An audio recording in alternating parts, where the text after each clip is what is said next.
Thanks for checking out my video. If you want to learn more from me, I have a lot of classes on Udemy. You can find the links to a lot of those in the description. Okay, so this one is probably going to be interesting because I actually just got a brand new microphone. My lady actually helped me figure this one out. She can be my technical advisor at times. But, I forgot how I got this idea this morning, but we're going to talk about sigils being like mantras. So, if you guys know anything about mantras in like Buddhism and whatnot, my main knowledge is from Tibetan Buddhism because I've been interested in it for ages and I've been following it for quite a while. I have several books that I've read through, and it's been part of my meditation practice, and I have several sets of mala beads, which in Tibetan I think are called trengwa and whatnot.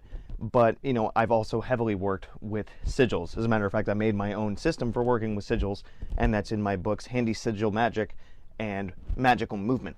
And you can find those on Amazon through my link tree and whatnot if you want to learn the way that I work with sigils, which is much more complex than just this simple coding it, making it from a word and then just staring at it and putting your intention into it through various methods, such as staring and visualization and whatnot. My way is much more complex. But what I wanted to talk about was how sigils are like mantras. So sigils are made from intentions, right?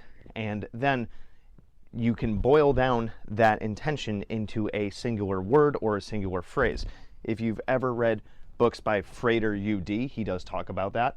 And a lot of other authors and even content creators do talk about sigils in this main way. But the person that pretty much came up with it, as far as my research demonstrates, is Frater UD. And now, when we create sigils, we are encoding a word into a visual representation. It's like if you ever look at the Sanskrit or the Tibetan script for Om Mani Padme Hum, right? A lot of people can kind of recognize those letters even if you can't read it, whether it's in Sanskrit or Tibetan.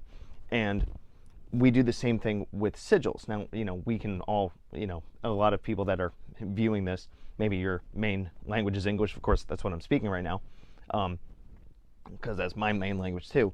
But we write a phrase down, I want to be more confident, or whatever. I am successful. I will get this job, whatever. When we read that, that's conscious level thinking. That's logical thinking, because your logical brain is like, oh, hey, these are letters and I know how to decode them. But when we turn it into a visual representation with a sigil, you're skipping that logical mind process, because your brain looks at a sigil and it's like, I can't read that.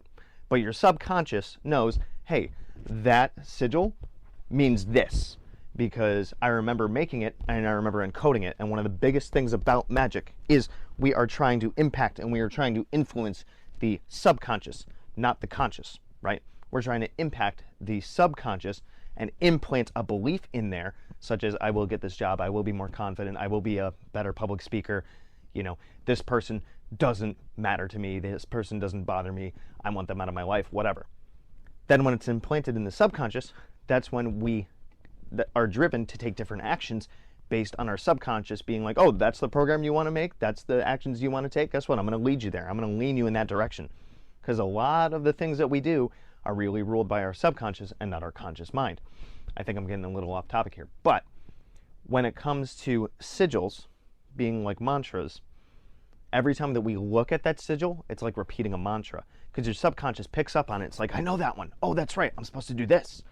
So that's why if you have your sigil on your fridge, in your wallet, on the wall, some people will put them on their bathroom mirror every day. So when they're getting themselves ready, they see that sigil, and then your brain's like, oh, that's right. I'm supposed to do this thing. Or some people even have them as like tattoos, or they might put them in their wallet, and every time they open their wallet, they see the sigil, and your brain is, with the subconscious, is like, oh yeah, that thing. And remember, mantras are repeated phrases. They're mind protectors, which is really what mantra basically means. And why? Because you're protecting your mind, and therefore your spirit and what have you, from negative influences, with the mantra implanting positive phrasing. And sigils do the same thing. It is protecting your mind and your actions and your energy from doing the thing you don't want to do, and instead leaning you towards the thing that you do want to do.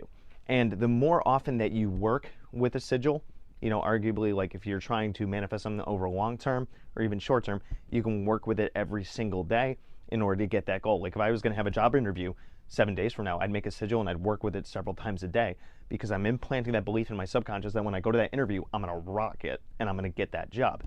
If you're trying to build self-confidence or something over a longer period of time, then you would work that sigil every single day with the, looking at it, putting your energy into it, visualizing it, meditating, and whatnot.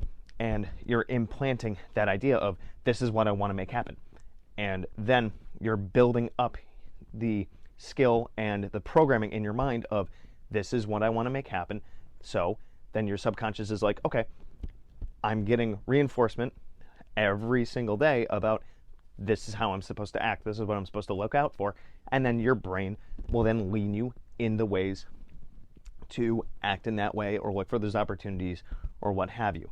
So sigils, given that they are repetitious in their nature, of course you can just do a sigil once and let's see how that goes.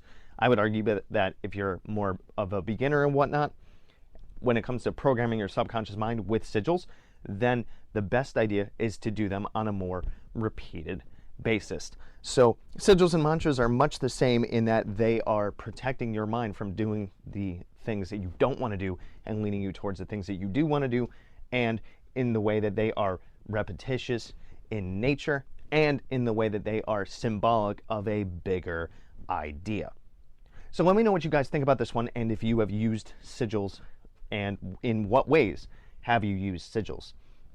Have you just stuck them up on your wall? Have you just activated them and then burned them? Have you activated them and then put them away? Or maybe you're brand new to this kind of stuff. Anyways, let me know. Good hunting.